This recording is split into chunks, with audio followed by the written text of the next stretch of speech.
Hello friends, आज हम आपको फुल फेशियल स्टेप्स बता रहे हैं रिलैक्सिंग और ग्लो के लिए। देखिए, सबसे पहले हम जनरल स्ट्रोक करेंगे। ये हमारा जनरल स्ट्रोक है, ये सबसे मेन स्टेप होता है किसी भी फेशियल में, क्योंकि इससे हम फेशियल की स्टार्टिंग करते हैं। फिर हम आते हैं नेक के स्टेप पे, जिसमें हम सबसे पहले करेंगे अपलिफ्टिंग। अपलिफ्टिंग के बाद करेंगे हम फैनिंग, जिसे हम साइड वेज भी बोलते हैं। साइड वेज के बाद फिर हम आते हैं अपने चिन वाले स्टेपों पे। जनरल स्ट्रोक ज़रूर करना है बीच में, क्योंकि जनरल स्ट्रोक हर एक स्टेप को छोड़ के करना ही करना है, और हर स्टेप हमें 3 से 4 बार करना है। जैसा कि आप देख रहे हो, हमने चिक पे पहले थंब के साथ क्रिस क्रॉस किया, फिर हम फिंगर के साथ सीजर स्ट्रोक कर रहे हैं। फिर हम जॉ लाइन वाले स्टेप कर रहे हैं, जिस पे हमने प्रेसिंग करके स्लाइड बैक ले रहे हैं, press with slide back.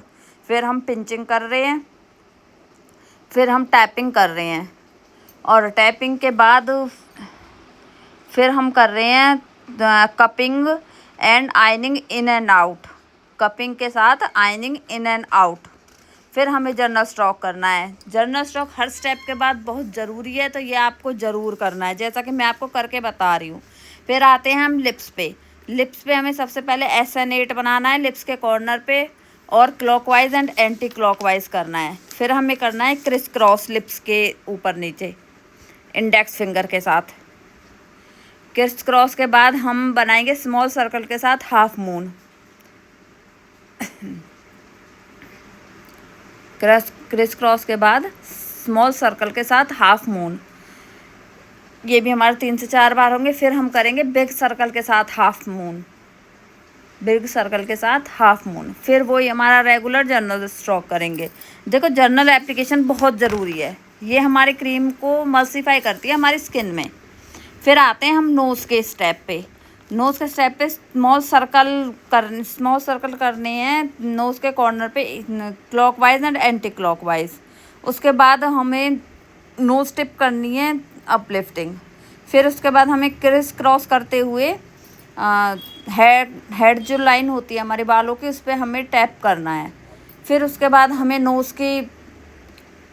Nose वाले एरिए को cupping on jaw line and scissor stroke, then press on tear duct. Tear duct पे हमें प्रेशर करना है। फिर वही हमारा जनरल स्ट्रोक हो जाएगा। जनरल स्ट्रोक बहुत मेन होता है हर किसी स्टेप में। फिर हम आइज़ के स्टेप पे आ जाएंगे। आइज़ में हम सबसे पहले बिग सर्कल के साथ करेंगे काम। बिग सर्कल के बाद फिर हम बिग सर्कल के साथ SN8 बनाएंगे। उसके बाद हमारा अगला स्टेप आता है स्मॉल सर्कल के साथ SN8। स्मॉल सर्कल बनाते हुए SN8 बनाएंगे हम आइज़ में। फिर उसके बाद हमें अपनी जो रिंग फिंगर है उसके साथ हमें आइज़ पे प्रेशर देना है। रिंग फिंगर है जो हमारी, उसके साथ हम आइज़ पे प्रेशर देना। फिर उसके साथ हमारी 4 फिंगर्स के साथ आइज़ को रिलैक्स करना है। रिलैक्स करने के बाद फिर हमारा वही है जनरल स्ट्रोक करना है। जनरल एप्लीकेशन आपने देखा, हर स्टेप के बाद मैं जनरल एप्लीकेशन करा रही हूँ। फिर आते हैं हमारा आईब्रो वाले स्टेप। आईब्रो वाले स्टेपों में तो हमारा मेन 1-2 स्टेप होते हैं, जैसे आयनिंग हो गई, प्रेसिंग हो गई, पिंचिंग हो गई, ये होती हैं। इसके बाद आते हैं हम जनरल स्ट्रोक के बाद फिर आते हैं हम फोरहेड पे।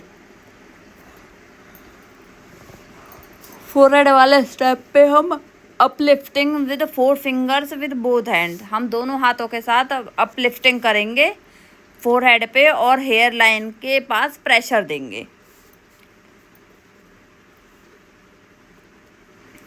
उसके बाद हम SN8 बनाएंगे। SN8 हमें हॉरिजॉन्टल भी बनाने हैं और वर्टिकल भी बनाने, हॉरिजॉन्टल भी बनाने हैं और वर्टिकल भी बनाने हैं, दोनों तरीके से बनाने हैं हमें, जैसा कि आप देख रहे हो।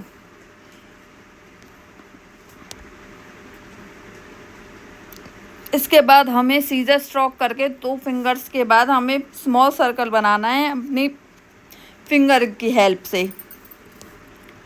2 फिंगर्स के साथ सीजर स्ट्रोक बनाकर हमें 3rd फिंगर के साथ स्मॉल सर्कल बनाने हैं। ये स्टेप हम 3 से 4 बार कंटिन्यू करेंगे। फिर उसके बाद हम जनरल स्ट्रोक करेंगे। फिर आ जाते हैं हम चिक्स के उस पे। चिक्स पे हमने पहले तो की इनर सर्कल। इनर सर्कल के बाद हम करेंगे फिर SN8 जो कि हमारे चिक्स पे होंगे। SN8 के बाद करेंगे हम टैपिंग। फुल फेस पे टैपिंग करेंगे, पिंचिंग करेंगे। फुल फेस पे टैपिंग एंड पिंचिंग करके फिर हमें जर्नल स्ट्रोक करने हैं। जर्नल स्ट्रोक करने के बाद फिर हम आते हैं अपने वाइब्रेशन पे। हमें फुल फेस पे वाइब्रेशन देनी है और उसके बाद फेदर टच देना है। फेदर टच हमारा लास्ट स्टेप होता है। अच्छा लगा हो तो